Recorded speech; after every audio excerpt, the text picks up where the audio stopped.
ठीक है, एक स्पेशल क्वेश्चन कह सकते हो इसका, एकदम स्पेशल है। मान लो एक पार्टिकल यहां पे है जो एक स्ट्रिंग से बंधा हुआ है, मास m है, और इसी व्हाइट बोर्ड के प्लेन में एंगुलर स्पीड ओमेगा से घूम रहा है। रस्सी से बांध के तुम ओमेगा से घुमा रहा है, ओमेगा कांस्टेंट है। अब तुम भी यहीं पे हो। अब यहां पे एक रिफरेंस फ्रेम तुमने अटैच कर दिया अपने साथ, और वो भी एक एंगुलर वेलोसिटी ओमेगा नॉट से घूम रहा है उसी सेंस में, बट दोनों को ओमेगा सेम नहीं है। तो इस पर्सन को ये रेस्ट में नजर नहीं आएगा और रेडियल आउटवर्ड जाता भी नजर नहीं आएगा, लेकिन वो ऐसे ही वो किसी और ओमेगा से घूमता नजर आएगा। तो मैंने कहा था ना, सेंट्रीफ्यूगल फोर्स से तुम तभी क्वेश्चन कर सकते हो जब या तो पार्टिकल रेस्ट में नजर आए या तो रेडियली आउटवर्ड जाता नजर आए। इसमें तो रेडियल आउटवर्ड नहीं जाएगा, इसलिए क्योंकि जिस ओमेगा से पार्टिकल घूम रहा है ऐसे तुम एक अलग ओमेगा से तुम घूम रहे हो, तो तुमको वो भागता तो नजर आएगा, मतलब वो तुमको सर्कुलर मोशन करता नजर आएगा किसी और ओमेगा से। तो अब उस क्वेश्चन को तुम कहो कि तुम इस फ्रेम से कर दो, ये ऑब्जर्वर कर देगा, ये नहीं कर पाएगा, ये कंफ्यूज हो जाएगा, इक्वेशन सारे गलत लिख देगा अगर सिर्फ सेंट्रीफ्यूगल से करेगा तब। अब इसमें क्वेश्चन क्या पूछा जाता है देखना। पहला क्वेश्चन पूछेगा, फाइंड, पहली बात tension in string, tension in string. Second question, pseudo force from this frame. Repeat करो, आज तक ऐसा क्वेश्चन जेई ने नहीं पूछा है, इसलिए ज्यादा वो करने की जरूरत नहीं है। अब बताता हूं, टेंशन निकालना है। इस ऑब्जर्वर के लिए बहुत बड़ी दिक्कत ये है कि ये इस पे F बराबर m अगर लगाएगा तो फंसेगा, सिर्फ सेंट्रीफ्यूगल से गड़बड़ हो सकता है। अब कोरिलेसिस मुझे आता नहीं है, मान के चल रहा हूं, तो बेटर पता है क्या, इस क्वेश्चन को कैसे सॉल्व करता है, ग्राउंड फ्रेम में जाके। इस ऑब्जर्वर से मतलब नहीं, इस ओमेगा नॉट से कोई मतलब ही नहीं है, ओमेगा नॉट क्या है, इस ओमेगा नॉट से एकदम मतलब खत्म कर दो। क्यों? क्योंकि मुझे पता चल चुका है कि ये ऑब्जेक्ट इस पर्सन को रेस्ट में या रेडियली आउटवर्ड इनवर्ड जाता नजर नहीं आ रहा, तो ये ऑब्जर्वर तो गलत करेगा। और टेंशन एक रियल फोर्स और रियल फोर्स निकालना जरूरी है। तो मैंने कहा कि अब ऐसे क्वेश्चन करने का तरीका मेरे पास बस एक ही है, अभी ग्राउंड से सॉल्व कर दो, ये बेकार में सूडो वूडो का चक्कर से बचो। तो ग्राउंड में सॉल्व कर दिया। तो ग्राउंड में सॉल्व करने के लिए जब मैं इसकी एबीडी बनाया तो टेंशन टी ऐसे दिखाऊंगा, सॉल्व कर रहा हूं ग्राउंड फ्रेम से, दिखा, और कोई तो सूडो फोर्स दिखाना नहीं है। तो टुवर्ड द सेंटर, अगर ये रेडियस आर है मान लो, तो टुवर्ड द सेंटर फोर्स क्या लिखोगे, टी बराबर M R omega square, m r into omega, इस पार्टिकल का ओमेगा ओमेगा है बस, और यही आंसर है। इस पार्टिकल की प्लैग्नर टेंशन इतना होगा, टेंशन रियल फोर्स है, ग्राउंड फ्रेम से सेम आ गया। ग्राउंड फोर्स से लिखना इसलिए आसान रहा क्योंकि शुरू की जरूरत नहीं पड़ी, तो मैं समझ गया ठीक है, जो मैंने किया सब सही किया। अब आ गया इस सूडो फोर्स में दिक्कत। अब चलो आते हैं सूडो फोर्स। अब इसके दो तरीके हैं, इसका ओमेगा कांस्टेंट है ना, ये ओमेगा कांस्टेंट, तो मुझे पता है कि दो तरह का सूडो फोर्स आने वाला है, एक कोरिलेसिस एक सेंट्रीफ्यूगल। तो अब मैं मेथड 1 यूज कर रहा हूं। मेथड 1, इसमें मैंने क्या किया, इस ऑब्जर्वर पे सेंट्रीफ्यूगल फोर्स किधर दिखाओगे, दूर दिखाओगे। ये कितना होगा, m r, r m into r, और ओमेगा किसका, ऑब्जर्वर का। एक सेंट्रीफ्यूगल ये बन गया इस ऑब्जर्वर के लिए। अब बात करने कोरिलेसिस की। कोरिलेसिस होता है एम, अच्छा इसमें मैंने एम वीआर क्रॉस ओमेगा लिखा था ना, ये गलत लिखा था। अच्छा 2, ठीक है तब ठीक, 2 का टर्म आता। अब रिलेटिव वेलोसिटी निकालनी बाकी है, और ओमेगा इस ऑब्जर्वर का ओमेगा होता है, ओमेगा अब रिलेटिव वेलोसिटी, तो मुझे बता इस पार्टिकल का जो ओमेगा होगा ना, जो इस ऑब्जर्वर को नजर आ रहा होगा, वो पता कितना नजर आएगा? ओमेगा माइनस ओमेगा नॉट नजर आएगा।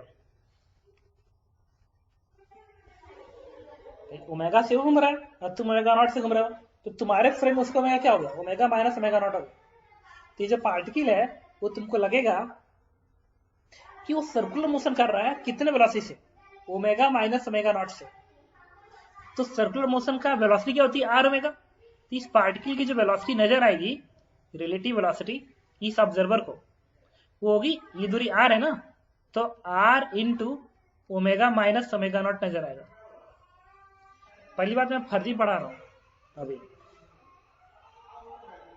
तो इस ऑब्जेक्ट की जो रिलेटिव वेलोसिटी नजर आएगी वो इतनी नजर आएगी। ये क्या होता है? We are cross omega.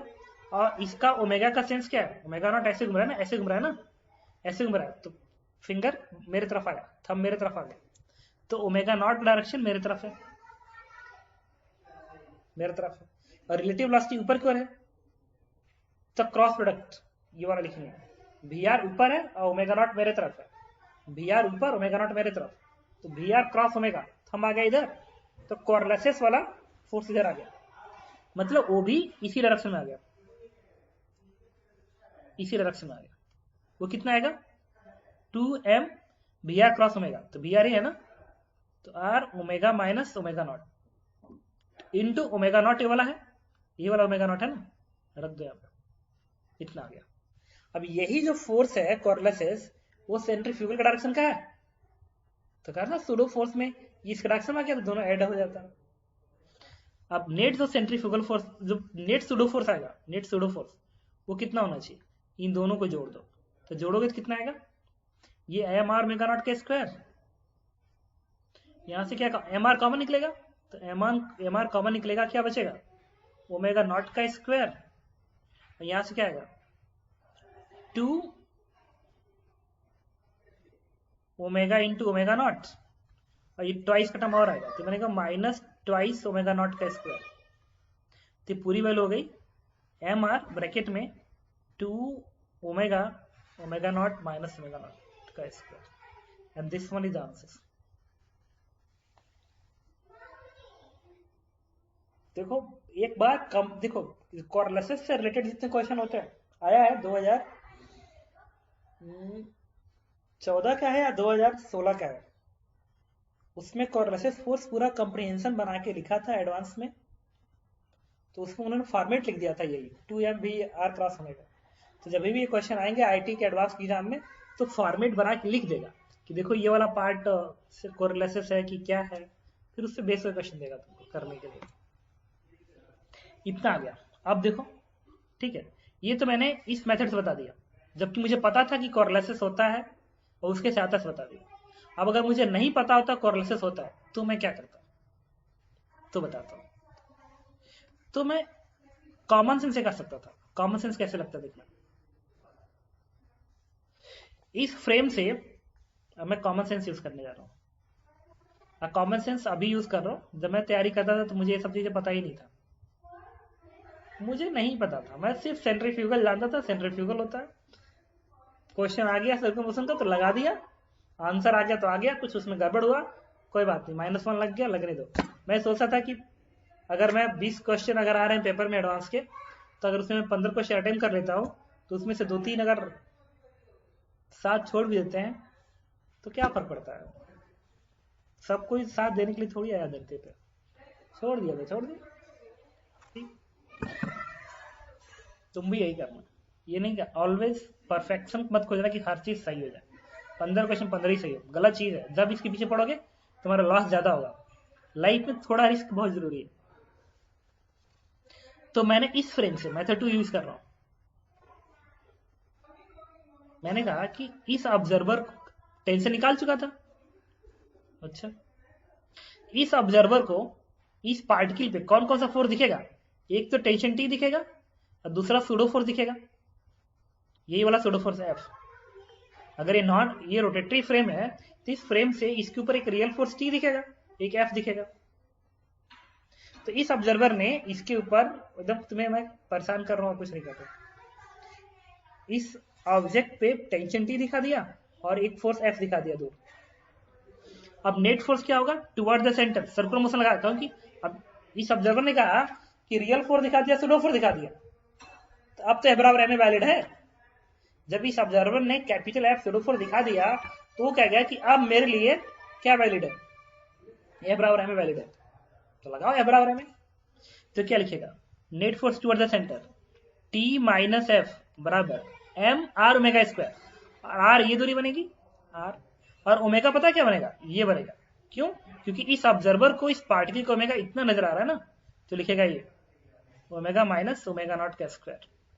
इससे एफ की वैल्यू क्या आ गई, this is T minus m are omega minus omega not का स्क्वायर, और ये टी ऑलरेडी निकाल चुके हो पहले क्वेश्चन से, उठा के प्लेस कर दो यहाँ पे, तो क्या आ गया m are omega square minus m are omega minus omega not का स्क्वायर। अब तुम कल्पना करके देखो, यही वैल्यू तुमने यहाँ पे लिखी है, आ गया सेम रिजल्ट्स।